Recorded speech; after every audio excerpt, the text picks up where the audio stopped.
عذاب قبر ہوتا ہے؟ عذاب قبر کیوں ہوتا ہے؟ کون سے گناہ ہیں جن کے کرنے سے عذاب قبر ہوتا ہے؟ اور عذاب قبر سے کیسے بچا جا سکتا ہے؟ کیا جو جلائے جاتے ہیں ان کو بھی عذاب قبر ہوتا ہے؟ جن کو قبر نصیب نہیں ہوتی؟ بسم اللہ الرحمن الرحیم، لاکھوں کروڑوں درود و سلام نبی کریم صلی اللہ علیہ وآلہ وسلم پر۔ سب سے پہلے سورۃ النساء میں اللہ تعالیٰ ارشاد فرماتا ہے قرآن مجید میں کہ تم بڑے گناہوں سے بچتے رہو، میں چھوٹے گناہ تم کو معاف کر دوں گا۔ سب سے پہلے یہ بات ہے۔ اس کے بعد سب سے پہلی بات ہے کہ عذاب قبر ہوتا ہے۔ قبر جو ہے وہ کیا چیز ہے؟ یہ چوتھا تیسرا عالم ہے۔ پہلا عالم ہے عالم ارواح، جہاں پر اللہ پاک نے ساری ارواح کو پیدا کیا، پھر موت کی نیند سلا دیا، اور اس کے بعد عالم دنیا، وہاں سے اللہ تعالیٰ عالم دنیا میں بھیج دیتا اپنی والدہ کے ذریعے۔ عالم دنیا سے ہم پھر جائیں گے عالم برزخ میں۔ عالم برزخ میں دو مقام ہیں، علیین، سجین۔ علیین جو ہے وہ آسمانوں پر ہے، وہاں وہ جنت کا ٹکڑا ہے، جنت کی جگہ ہے، وہاں وہ عیش و آرام میں رہیں گے۔ جن کے لیے آسمان کے دروازے ارواح کے لیے نہیں کھلتے، وہ زمین پر پھینک دی جاتی ہے۔ عالم برزخ میں دوسرا مقام ہے سجین۔ سجین کہتے ہیں زمین، پستی کو، پستی میں ہے، زمین کے اندر ہے۔ وہ مقام علیحدہ ہے جہاں پر عذاب ہوتا ہے، ارواح کو وہاں بھیج دیا جاتا ہے۔ قرآن مجید کی میں تفسیر میں پڑھ رہا تھا، وہاں لکھا ہے کہ قبر کیا ہے؟ قبر جو ہے جس کو ملتی ہے نہیں ملتی، ہم دفناتے ہیں نہیں دفناتے، ہم جلا دیتے ہیں، کوئی بلاسٹ ہو جاتا ہے، کسی کا بلاسٹ کی وجہ سے، دھماکے کی وجہ سے جسم ہی نہیں ملتا، وہ سمندر کی نظر ہو جاتا ہے، اس کو جانور کھا جاتے ہیں، کیڑے مکوڑے کھا جاتے ہیں۔ اس کا کیا معاملہ ہے؟ قرآن مجید کی تفسیر میں لکھا ہوا ہے کہ جو جس حالت میں جہاں مرا وہی اس کی وہی ہی قبر ہے۔ آخری وقت میں جس کا انتقال جس جگہ پر ہوتا ہے اس کی وہی قبر ہے۔ یا آپ اس بات کو دوسری جگہ یہ سمجھ لیں کہ جب عالم برزخ میں انسان چلا جاتا ہے، اللہ پاک اس کو ایک قبر دیتے ہیں، اس میں اس کو عذاب ہوتا ہے۔ اور قبر والا معاملہ شروع کہاں سے ہو جاتا ہے؟ جب انسان کو فرشتے گھیر لیتے ہیں۔ جب اس کو گھیر لیتے ہیں، جس طرح کی اس نے زندگی گزاری ہوتی ہے اسی طریقے سے اس کا آغاز ہوتا ہے۔ جنت جہنم کا فیصلہ اس کے آغاز سے ہی ہو جاتا ہے۔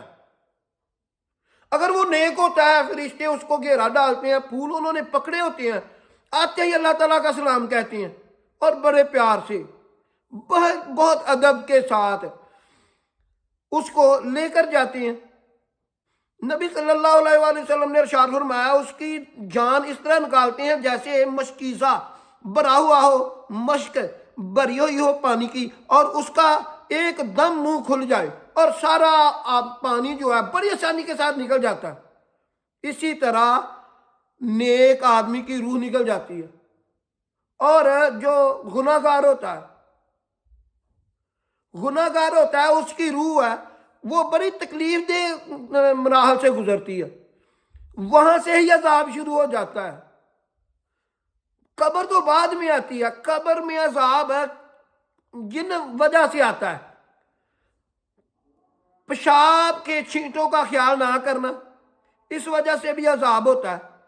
نماز نہ پڑھنا، والدین کو ستانا، آپ کے گرد و نواح کے لوگ، اوس پڑوس کے لوگ آپ سے پریشان ہوں، آپ نیکی کا کام نہ کریں، اللہ کی مخلوق آپ سے پریشان رہتی ہو، آپ حقوق اللہ، حقوق العباد آپ پورے نہ کریں، نہ کوشش ہی کریں، تو آپ زندگی جتنی بھی جی لیں گے۔